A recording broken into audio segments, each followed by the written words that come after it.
तो हाँ जी भाई लोग, फाइनली मैंने देख ली इंडिया की biggest horror fantasy movie the Raja Saab. जी हाँ, देखी तो देखी, और क्यों ही देखी, बस यही सवाल अब मेरे मन में है, क्योंकि 2026 की शुरुआत ऐसी ये तो मैं नहीं चाहता था। तो फिलहाल अभी बात करेंगे अपन राजा साहब के बारे में कि राजा साहब कैसे हैं, क्यों हैं और आखिर क्यों ही हैं। अब मेरे को ये समझ में नहीं आया कि इस मूवी में कॉमेडी थी, हॉरर थी या साइकोलॉजिकल। हालांकि ये तीनों चीजें थी इस मूवी में, लेकिन फील ही नहीं हुआ। इस मूवी में हॉरर और कॉमेडी उतनी ही फील होती है जितना मेरे लाइफ में मेरे एक्स का। सही बता रहा हूँ, मतलब बिल्कुल भी नहीं भाई। हॉरर के नाम पे तुम लोग क्या ही दे रहे हो, ऐसी हॉरर और ऐसी कॉमेडी। अबे हंसी भी तो आना चाहिए कॉमेडी पे, हॉरर पे डर तो लगना चाहिए। हॉरर पे हंसी आ रही थी और कॉमेडी पे डर लग रहा था। ये कौन सा कॉन्सेप्ट पे मूवी बना रहे भाई तुम लोग। और मेरे को ये समझ में नहीं आ रहा कि भाई ये प्रभास भाई साहब क्या खा लिए हो, क्या पी लिए हो, किस टाइप की मूवीज बना रहे हो भाई। मतलब लास्ट मूवी बाहुबली के बाद से उनकी जो चॉइस ऑफ मूवीज है वो तुम लोग देख ही रहे हो क्या हो रहा है और कैसे हो रहा है। हालांकि इस बीच में कुछ कुछ मूवीज थी जो कि अच्छी थी एक्चुअल में। तो इस मूवी को लेके ऑडियंस में काफी मिक्स रिव्यूज आ रहे हैं। अब देखो, जो प्रभास के कट्टर फैन है उनको ये मूवी पसंद आ सकती है, क्योंकि इसमें थोड़ा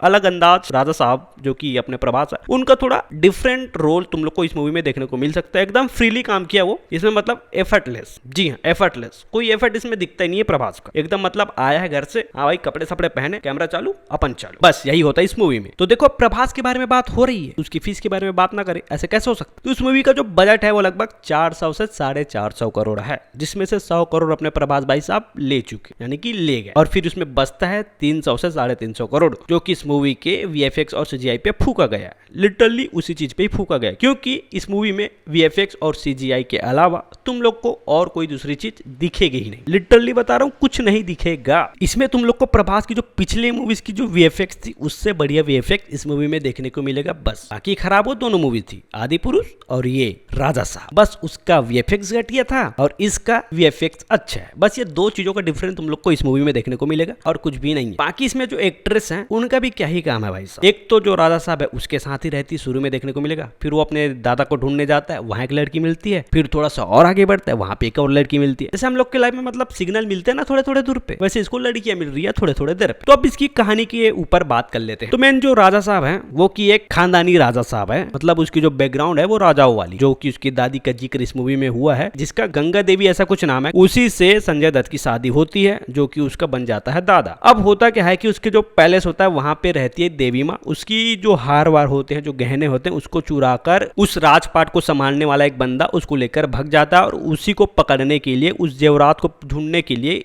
इसके जो दादा यानी कि संजय दत्त वो भी निकल पड़ते हैं, वादा करके कि जब तक मैं इसको ढूंढूंगा नहीं तब तक मैं यहाँ पे रिटर्न आऊंगा नहीं। बस यही इस मूवी की कहानी है। और जो राजा साहब की दादी हैं वो अपने पति को ढूंढ रही है कि कब ये मेरे सामने आएंगे, कब मैं इसको देखूंगी तभी जाके मैं मर सकती हूँ, मेरे आत्मा को शांति मिलेगा। इस काइंड ऑफ बातें इसमें तुम लोगों को देखने को मिलेगी। तो अपनी दादी की इच्छा को पूरा करने के लिए भाई साहब निकल पड़ते अपने दादा को ढूंढने के लिए। इसी बीच में जो जो चीजें इसमें होती है, हॉरर देखने को मिल जाएगा, इसी बीच में तुम लोग को कॉमेडी देखने को मिल जाएगा, साइकोलॉजिकल का थोड़ा ज्ञान देखने को मिल जाएगा, सुनने को मिल जाएगा, समझने को मिल जाएगा। अबे और क्या चाहिए एक मूवी में तुम लोग को, हैं। इंडिया की बिगेस्ट हॉरर फैंटेसी मूवी है, बिगेस्ट। और हाँ, एक चीज तो मैं भूल ही रहा हूँ भाई साहब, लोगों ने इसका सेकंड पार्ट भी अनाउंस कर दिया। मतलब अभी जो सेकंड ट्रेलर था उसमें जो उन्होंने जोकर का कैरेक्टर देखा था ना, वो पार्ट 2 के लिए है। और इसमें बहुत सारे जो सीन्स थे जो अपने को ट्रेलर 2 में देखने को मिले था, वो सीन्स तो इस वाले मूवीज में थे ही नहीं, वो तुम लोग को पार्ट 2 में देखने को मिलेगा। मतलब इसका भी पार्ट 2 आएगा साला। खैर छोड़ो, जो देखेंगे वो तो देखेंगे। बाकी तुम लोग का क्या है ओपिनियन इस मूवी को लेके, अपना ओपिनियन कमेंट में जरूर बताना। और चैनल पे नए हो तो सब्सक्राइब करना, और वीडियो अच्छी लगती होगी तो लाइक करना। बाकी जो प्रभास के फैंस हो भाई, गाली वाली मत देना, जो है सो है। शर्माने वाली क्या बात, अब इसमें